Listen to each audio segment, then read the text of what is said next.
سلامونه احترامات ملګرو امتیاز کمر ما دا نننی خبر چې کم دی نو دا د سنجې حواله سره دی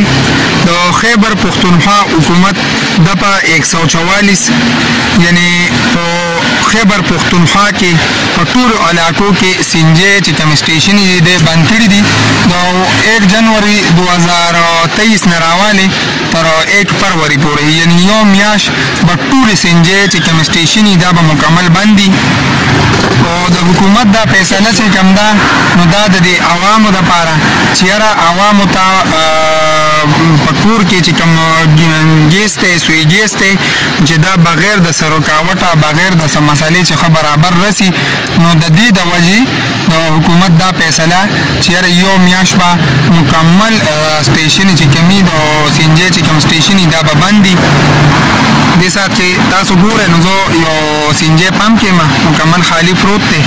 ډرایور حضرات چې کم دي نو هغه تم مسالې ډېرې دي الله دې خیر وکړي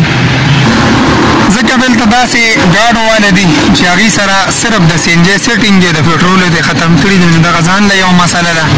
دې سره به الله دې خیر وکړي چې کرایانو باندې به هم ویمې جوړېږي د ډرایورانو د خلکو رب دې خیر وکړي خو دا یو میاشت چې کوم ده د جنورۍ ده 2023 ده دا به مکمل سنجي بند دی دا د حکومت فیصله ده